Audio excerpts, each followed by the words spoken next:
ओम श्री साई राम। साई प्रेम वाणी के हमारे आज के प्रसारण में आप सबका हार्दिक स्वागत है। आज हम आप सबके लिए लेकर आए हैं सुमधुर कार्यक्रमों की मनमोहक कड़ी। आज के प्रसारण में आप दिव्य संदेश कार्यक्रम के अंतर्गत भगवान बाबा द्वारा लिखित महाग्रंथ श्री राम कथा रसवाहिनी का एक भाग एवं आदर्श जीवन आनंद उपवन के अंतर्गत एक रोचक कथानक सुनेंगे।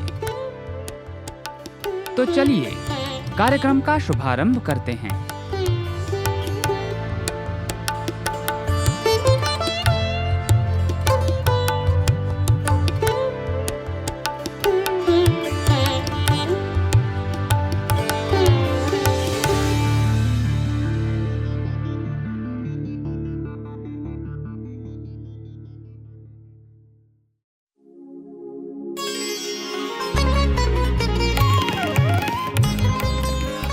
अब प्रस्तुत है दिव्य संदेश। इसके अंतर्गत भगवान बाबा द्वारा लिपिबद्ध किए गए महाग्रंथों में से एक श्री राम कथा रसवाहिनी का एक भाग आज हम प्रस्तुत करने जा रहे हैं। दिव्य संदेश, साई संदेश, दिव्य संदेश, साई संदेश।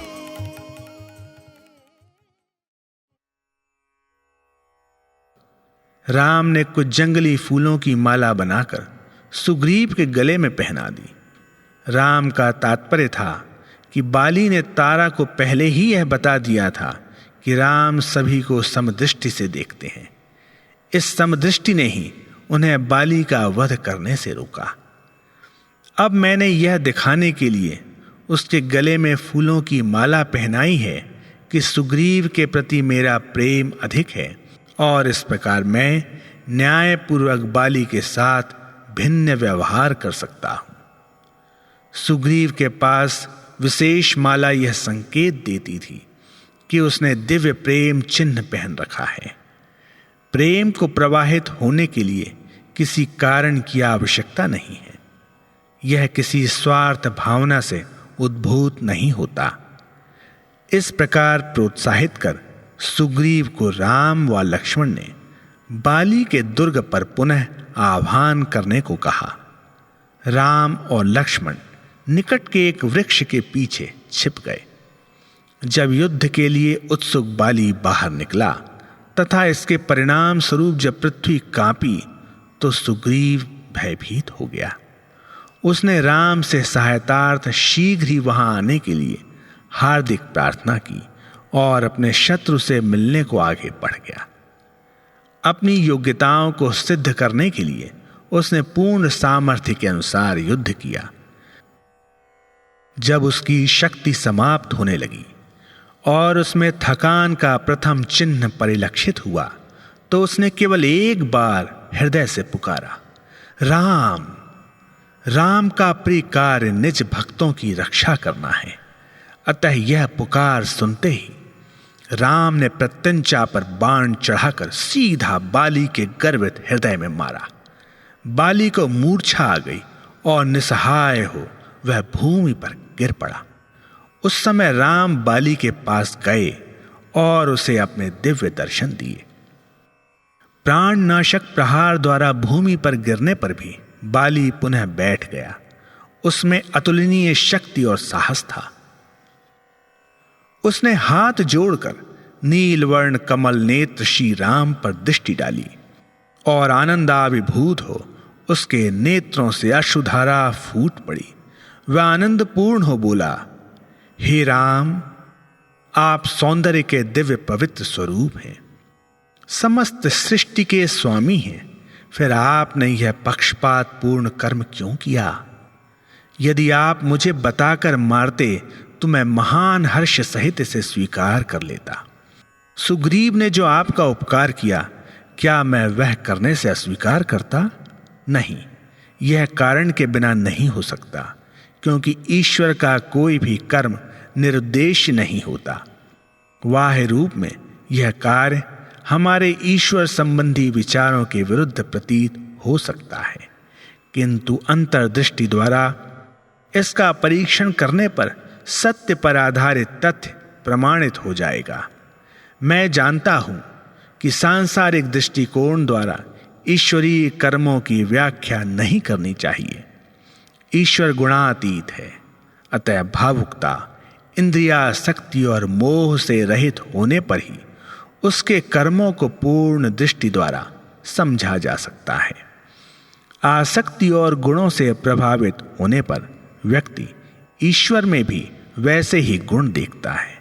बाली अति बुद्धिमान था, अतः उसने इस प्रकार तर्क देते हुए कहा, राम, मैं आपके पराक्रम और कौशल से भली भांति परिचित हूं। आप अपने एक बाण से इस बाली का ही नहीं अपितु संपूर्ण विश्व का नाश कर सकते हैं। आप पुनः सृष्टि की रचना भी कर सकते हैं। फिर भी मैं यह जानना चाहता हूं कि आपने मुझे मेरे किस अपराध का दंड दिया है। कृपया मेरा दोष बताएं। क्या आप धर्म की पुनर्स्थापना हेतु पृथ्वी पर मानव देह धारण कर नहीं आए? फिर मेरा वध करने के लिए एक साधारण शिकारी की भांति पेड़ के पीछे छिपने का क्या अभिप्राय और उद्देश्य है? राम अति अनुग्रह पूर्वक मरणासन्न बाली के पास बैठ गए और बोले, बाली, तुम्हें ज्ञात है कि मेरे कार्य स्वार्थ प्रेरित नहीं होते। तुम अपनी यह गलत धारणा छोड़ दो कि मैंने सीता का पता लगाने के लिए सुग्रीव से मैत्री की है, क्योंकि तुमने स्वयं ही अभी यह कहा कि मैंने धर्म की पुनर्स्थापना हेतु पृथ्वी पर मानव रूप धारण किया है। अब मुझे बताओ कि यदि मैं तुम्हारे अनुचित, अन्यायपूर्ण और दुष्ट कर्मों को केवल देखता रहूं तो तुम इसे क्या कहोगे? विश्व का उपकार या अपकार, धर्म या अधर्म? भाभी, बहन और बहू, ये तीनों पुत्री के समान होती हैं। इन पर कुदृष्टि डालने से मनुष्य घोर पापी बन जाता है। ऐसे पापी को मारने से दोष नहीं लगता।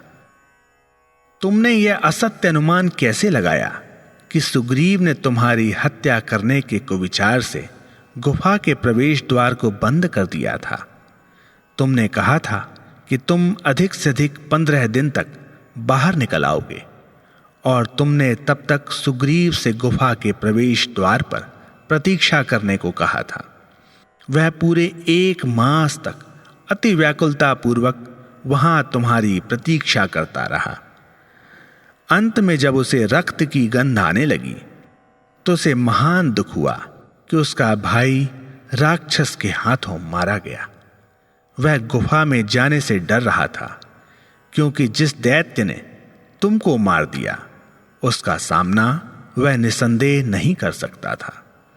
उसने तो इस विचार से गुफा के मुख पर विशाल पत्थर लगाया था कि जिससे वह राक्षस उस गुफा से बाहर ना निकल सके और वहीं बंद रहे।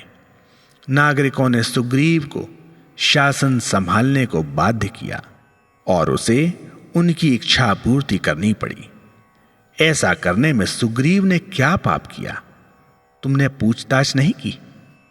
उसने तुम्हारे आदेश व निर्देशों का तनिक भी उल्लंघन नहीं किया, क्योंकि वह तुमसे प्रेम करता है, तुम्हारा आदर करता है। वह केवल मात्र सत्य पथ पर ही अडिग रहता है, किंतु तुमने बिना किसी कारण ही उसके प्रति अपने हृदय में अनेक प्रतिहिंसात्मक भावनाएं भर ली। तुमने अपने अहंकार के कारण उसे जंगल में भेज दिया, लेकिन जब तुमने उसे भेजा तो उसकी पत्नी को भी उसके साथ भेजना चाहिए था। इसके स्थान पर तुमने उसकी पत्नी के साथ निज पत्नी के समान व्यवहार किया, जबकि उसे निज पुत्री सदृश रखना चाहिए था। क्या तुम इसे पाप नहीं कहते? इससे घोर अन्य कोई पाप नहीं है। इसके अतिरिक्त तुम इस राज्य के शासक हो। यदि तुम स्वयं ही दोषपूर्ण हो तो दूसरे अपराधियों को कैसे दंड दे सकते हो? कहावत है, यथा राजा तथा प्रजा, जैसा राजा वैसी प्रजा। अतः जो तुमने किया वह अत्यंत जघन्य और निंदनीय है, इसमें कोई संदेह नहीं। इस प्रकार राम ने अपने अपरिमित प्रेम सहित बाली को उसके अपराध और दोष स्पष्ट कर दिए। बाली ने अति ध्यान पूर्वक सुना और फिर उस पर विचार किया। अंत में उसने अपनी भूल अनुभव की और कहा, स्वामी, मेरी चतुराई आपसे मेरे कर्मों को उचित कहलवाने में असफल हो गई। अब सुनिए, मैं निर्दोष हूं। यदि मैं पापी होता तो मैं स्वयं भगवान द्वारा छोड़े गए बाण से नहीं मारा जाता और मैं अपने अंतिम समय में दिव्य मुख के दर्शन और स्वामी के मधुर वचन नहीं सुन पाता। राम बाली के ऐसे महान ज्ञान युक्त तथा प्रेम एवं भक्ति, हर्ष और श्रद्धापूर्ण वचन सुनकर अति प्रसन्न हुए। तत्पश्चात राम ने बाली की हार्दिक त्याग भावना की घोषणा संपूर्ण विश्व के समक्ष करनी चाहिए। उन्होंने कहा, बाली, मैं तुम्हें पुनः जीवन दान दे रहा हूं। तुम्हें वृद्धावस्था प्राप्त नहीं होगी। आओ, पुनः अपना शरीर प्राप्त करो। उन्होंने बाली के सिर पर हाथ रखा। जब वह उसे यह आशीर्वाद दे रहे थे, उसी समय बाली ने प्रार्थना की, हे दया सागर, मेरी विनती सुनिए। चाहे मनुष्य आजीवन कितने ही प्रयत्न करे, किंतु अंतिम समय मृत्यु से वह बच नहीं सकता। उस क्षण तो ऋषि मुनियों तक की जिह्वा पर आपका नाम नहीं आता, किंतु यहां आपका नाम लेकर, आपके दर्शन कर, आपके चरण स्पर्श कर तथा आपके वचनों का श्रवण कर मुझे अलौकिक सौभाग्य प्राप्त हुआ है। यदि मैं इस अवसर का दुरुपयोग कर इसे गवा दूं, तो क्या मालूम फिर मुझे इसके लिए कितनी प्रतीक्षा करनी पड़े। अब जीवित रहने पर मुझे इससे महान अन्य क्या उपलब्धि होगी। नहीं नहीं, अब मुझे जीने की कोई इच्छा नहीं है। स्वामी, यहां तक कि सर्वज्ञान स्रोत वेदों में भी आपको नेति नेति कहा गया है। इस प्रकार अंततः वह घोषित कर देते हैं कि आप यह हैं। उस यह को मैंने ग्रहण कर लिया है। क्या मैं इसे छोड़ दूं? क्या इस संसार में कोई ऐसा मूर्ख है जो जंगली घास फूस को पाने के लिए उस दिव्य कल्प वृक्ष को त्याग देगा? स्वयं ब्रह्मा के मानसिक संकल्प द्वारा उत्पन्न शारीरिक बल एवं तीक्ष्ण बुद्धि संपन्न तथा इन गुणों के कारण प्रसिद्ध बाली शरीर को सत्य और अमूल्य समझकर उसे धारण किए रहने की इच्छा नहीं करेगा। नहीं, ऐसा करने से मैं अपयश का भागी बन जाऊंगा। जब आत्म संतोष ही नहीं तो अन्य प्रकार की संतुष्टियों का क्या लाभ? स्वामी, आपके दर्शन और संभाषण के फलस्वरूप मेरी सभी द्वैत एवं भेदभाव की भावनाएं समाप्त हो गई हैं। मुझे अद्वैत दृष्टि प्राप्त हुई है। मेरे पापों का जितना परिणाम था वह आज नष्ट हो जाने दें। इस भार को वहन करने के लिए दूसरा शरीर अब मुझे प्रदान मत करिए। बाली ने अपने प्राण त्यागने का निश्चय घोषित कर दिया और अपने पुत्र को पास बुलाकर कहा, अभी तक यह इस शरीर का कामोत्पन्न पुत्र था। यह शक्तिशाली, गुणवान, नम्र और आज्ञाकारी है। अब मेरी इच्छा है कि आप अपने स्नेह पात्र पुत्र के रूप में इसका पोषण करें। मैंने इसे आपके हाथों में सौंप दिया है। इन शब्दों के साथ ही उसने अपने पुत्र के हाथ राम के हाथों में पकड़ा दिए। राम ने उसके पुत्र अंगद को अपने समीप बुलाकर अति प्रेम पूर्वक उसे आशीर्वाद दिया। इस स्वीकृति पर प्रसन्न होकर बाली ने हर्ष के अश्रु बहाए। उसके नेत्र अपने सम्मुख दिव्य मुख पर केंद्रित थे। धीरे धीरे उसके नेत्र मृत्यु से बंद हो गए। क्या कोई हाथी अपने कंठ में पहनी माला से गिरे हुए फूलों की परवाह करता है? इसी भांति बाली ने भी निश्चिंत हो प्राण त्याग दिए। पंपा नगर के निवासियों ने जब बाली की मृत्यु का दुखद समाचार सुना तो वे सभी शोकपूर्ण समूहों में एकत्रित हो गए। उसकी पत्नी तारा अपनी दासी सहित वहां आई। वह उस मृतक देह पर गिरकर अचेत हो गई। तारा के मर्म भेदी विलाप को सुनकर पत्थर भी उसके प्रति सहानुभूति में पिघल गए। जब वह कभी कभी सचेत होती तो अपने स्वामी के मुख को देखकर महान शोकग्रस्त हो रुदन करने लगती। मैंने आपको रोकने के लिए अनेक आग्रह किए और विवाद भी किए, किंतु आप इस दुर्भाग्य की ओर ही दौड़े। पत्नी सदैव अपने स्वामी की रक्षा और प्रसन्नता के प्रति सतर्क होती है। पति के लिए पत्नी से अधिक कोई अन्य उसका शुभाकांक्षी नहीं होता। अन्य लोग चाहे कितने भी श्रेष्ठ हों, किंतु उनके द्वारा प्रदत्त परामर्श में किंचित मात्र अहंकार अवश्य होता है। स्वामी, नियति के खेल के कारण मेरा परामर्श प्रबल नहीं रहा। स्वामी, मैं इस पुत्र का पालन पोषण अब कैसे करूंगी? जिन्होंने आपका वध किया है, क्या वह आपके पुत्र को क्षति नहीं पहुंचाएंगे? अब हमारा निर्देशन कौन करेगा? आपका हृदय हमें छोड़कर परलोक में जाने को कैसे सहमत हो गया? मैं यह शेष जीवन किसके लिए व्यतीत करूं? फिर तारा राम की ओर मुड़ी और अपना हृदय खोल कर रुदन करती हुई बोली, आपने मेरे प्रिय स्वामी प्राणनाथ को परलोक भेजा है। क्या आप चाहते हैं कि हम शेष व्यक्ति दूसरों पर निर्भर करें? क्या यह एक सज्जन या सच्चरित्रवान के लिए गौरव की बात है? क्या यह उचित है? यदि आप हमारी उन्नति नहीं चाहते, यदि आप हमारे दुखों का हनन नहीं करना चाहते, तो मुझे और मेरे पुत्र को भी मार दें। पराक्रमी शूरवीर का वध करने वाला बाण एक दुर्बल नारी और छोटे बालक के समक्ष असफल नहीं हो सकता। हम भी उनकी यात्रा में सम्मिलित हो जाएंगे। वह राम के चरणों में गिर पड़ी और असहनीय शोक विभल होकर क्रंदन करने लगी। राम ने कहा, तारा, तुम ऐसे क्यों रुदन करती हो? तुम वीर नारी हो। इस प्रकार व्यवहार मत करो, क्योंकि इससे तुम्हें अपयश प्राप्त होगा। शांत बनो, स्वयं को वश में करो। शरीर नश्वर है, यह क्षुद्र है। बाली ने स्वयं इस शरीर को अधम स्वीकार किया। किसी न किसी दिन इसका अंत अवश्य होता है। यह अपरिहार्य है। यह तो परम लक्ष्य को प्राप्त करने का एक साधन है। और यदि मृत्यु दृष्टि में ना रखी जाए और शरीर द्वारा लक्ष्य प्राप्त न किया जाए, तो देह केवल मात्र कोयले का ढेर है जिसका लक्ष्य है अग्नि।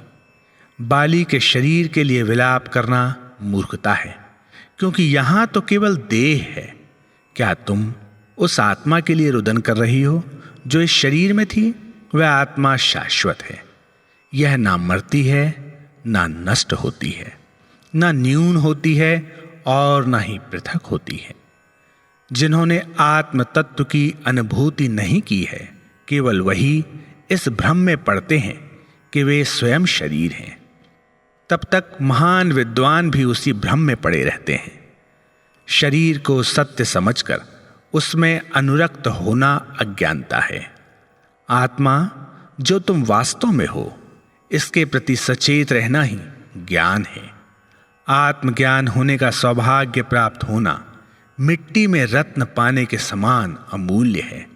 आत्मा इस मांस में लिपटा हुआ रत्न है। शरीर में मलमूत्र, दुर्गंध और दूषित रक्त होता है।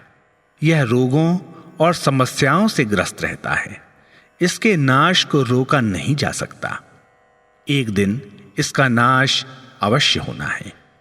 शरीर द्वारा प्राप्त उपलब्धि ही इसके अस्तित्व का औचित्य है। यह मानव जीवन का चरम लक्ष्य है। तुम्हारे पति ने इस शरीर द्वारा अनेक पराक्रम किए और महान विजय प्राप्त की है। इस राज्य पर शासन करते हुए उसने अपने सेवकों और कर्तव्यपरायण अनुयायियों की अपने प्राणों के समान रक्षा और उन्नति की। उसने राक्षसों का नाश किया। उसमें ईश्वर के प्रति गहन आस्था थी, किंतु उसने अपने भाई को पीड़ा पहुंचाई। इसके अतिरिक्त उसने कोई अन्य पाप नहीं किया।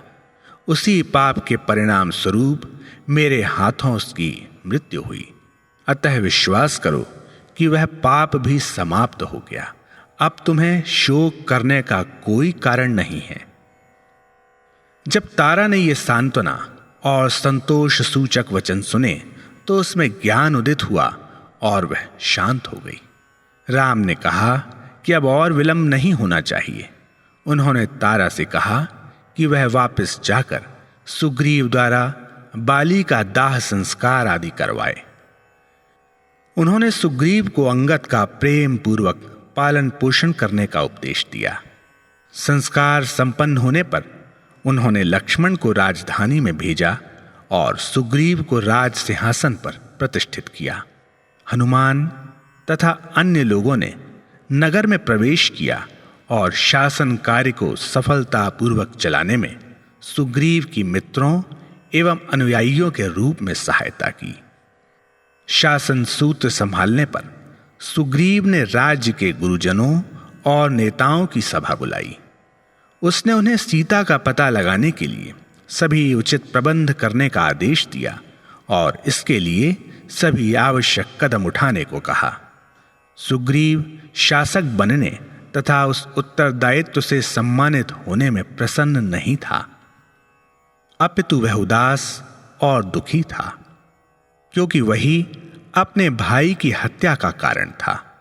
हाय, मनुष्य क्रोधवश घोर पाप की ओर प्रेरित होता है। यह घृणा उत्पन्न करता है और प्रेम को नष्ट करता है। मेरे लिए यह अति लज्जास्पद है। मैं इतना क्षुद्र था कि मुझ में क्रोध और घृणा ने जन्म लिया। बाली द्वारा राम के प्रति श्रद्धापूर्ण वचन सुनकर मेरा हृदय संतप्त हो गया। मैंने स्वप्न में भी नहीं सोचा था कि बाली में इतनी महान श्रद्धा और भक्ति है। आह, उसका ज्ञान अनंत है। भयंकर क्रोधवश वह अपना यह ज्ञान अभिव्यक्त करने में असमर्थ था। हां, क्रोध जीवन को नाश की ओर ले जाता है। इन विचारों से खिन्न होने पर भी सुग्रीव ने लक्ष्मण से शासन संबंधी निर्देश लिए। उसने राम से प्रार्थना की कि वह नगर में पधार कर उसे तथा उसकी प्रजा को आशीर्वाद दें, किंतु राम ने कहा कि उन्हें तो केवल वन में ही रहना था और किसी नगर या शहर में उनका प्रवेश वर्जित था। यह उनके पिता की इच्छा का उल्लंघन होगा। सुग्रीव ने नेताओं का एक सम्मेलन बुलाकर उसमें घोषित किया कि पतझड़ ऋतु समाप्त होने के कारण वर्षा ऋतु निकट थी और वानर दल को शीत और तूफान में इधर उधर घूमने में कठिनता होती है। अतः उसने उन्हें सलाह दी कि पतझड़ समाप्त होते ही वे सीता की खोज करने में जुट जाएं। उसने यह सूचना राम और लक्ष्मण को भेज दी। राम ने इस कथन की वास्तविकता का अनुभव किया और प्रस्ताव स्वीकार कर लिया। दोनों भाई ऋष्यमूक पर्वत पर चले गए और वहां वास करने लगे। वर्षा शीघ्र ही आरंभ हो गई और ऐसे पड़ी जैसे आकाश के पात्र खाली हो गए हों। लक्ष्मण के लिए यथा समय कंदमूल लाना भी कठिन हो गया। वह आश्रम से बाहर ना निकल सके। सूर्य का प्रकाश दुर्लभ हो गया था। राम ने लक्ष्मण को अमूल्य उपदेश देकर समय व्यतीत किया। उन्होंने कहा, लक्ष्मण, जब किसी घोर पाप का जन्म होता है तो नैतिकता का धीरे धीरे ह्रास होता है। बवंडर आरंभ होने पर मेघ भय से कांपते हैं। दुर्जनों की संगति ज्ञान के लोभ का आरंभ है। सज्जनों की संगति ज्ञान को बढ़ाती है। इस प्रकार उन्होंने ज्ञान तथा इसकी उपलब्धि से संबंधित विषय सीखते और सिखाते हुए अपना समय व्यतीत किया।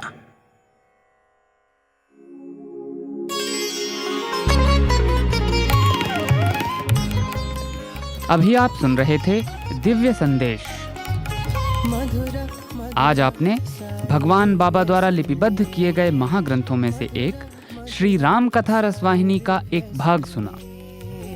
भवसागर तार का दिव्य संदेश, साई संदेश, दिव्य संदेश, साई संदेश। आइए अब सुनते हैं आदर्श जीवन आनंद उपवन प्रोग्राम। आज इसके अंतर्गत हम उमंग के रूप में विख्यात हमारी वीडियो सीरीज से ली गई एक कड़ी प्रस्तुत करेंगे।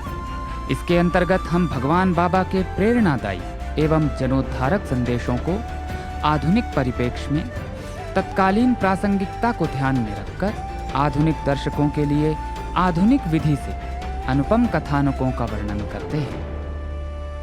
आज का प्रसंग आत्मबोध से संबंधित बेहद प्रासंगिक प्रश्न मैं कौन हूं की संकल्पना के बारे में है।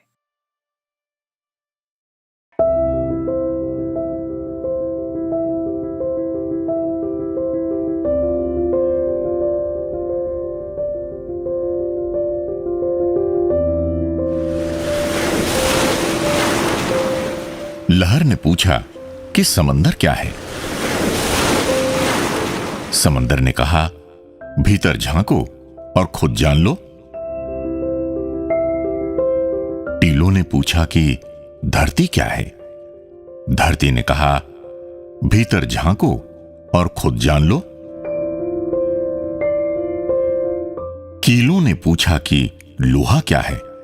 लोहे ने कहा, भीतर झांको और खुद जान लो।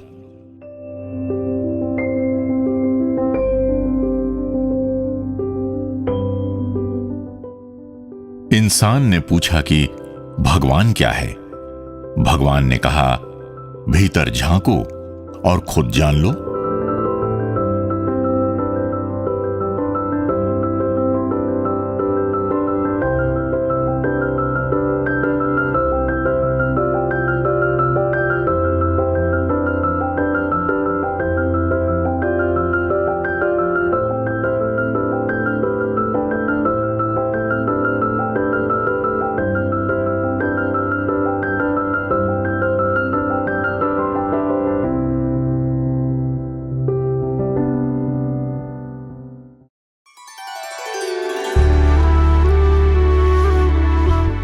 आदर्श जीवन आनंद उपवन प्रोग्राम के तहत अभी आप सुन रहे थे उमंग के रूप में विख्यात हमारी वीडियो सीरीज से ली गई एक कड़ी।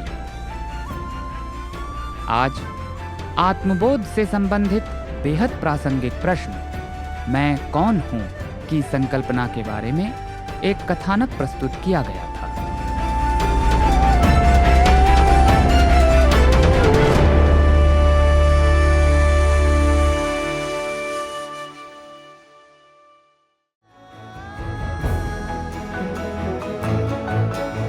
प्रिय श्रोताओं, अब समय है हमारे साईं प्रेमवाणी के इस प्रसारण को विराम देने का। हमें आशा है हमारा आज का कार्यक्रम आपको पसंद आया होगा। अपने सुझावों को हम तक जरूर भेजें। हमारा व्हाट्सएप नंबर है 9393258258 93 258 258। हिंदी भाषा में हमारी ये सभी प्रस्तुतियां YouTube पर भी उपलब्ध हैं। इन्हें वहां देखने या सुनने के लिए हमारे YouTube चैनल को सब्सक्राइब करें और कमेंट बॉक्स में अपने सुझाव देना न भूलें। हमें आपके सुझावों का इंतजार रहेगा। किसी ने कहा है कि सनातन साईं डगर को मजबूती से थामना है। सनातन साईं डगर को मजबूती से थामना है। मित्रों, अब इस दौर में बस ये हमारी साधना है। स्वामी से ये प्रार्थना है कि वे अपनी डगर से हमें बांधे रहें और हम सब साईं पथ पर चलते रहें। अगले प्रसारण में आपसे फिर मुलाकात होगी। तब तक के लिए आज्ञा दीजिए। धन्यवाद। सप्रेम साईं राम।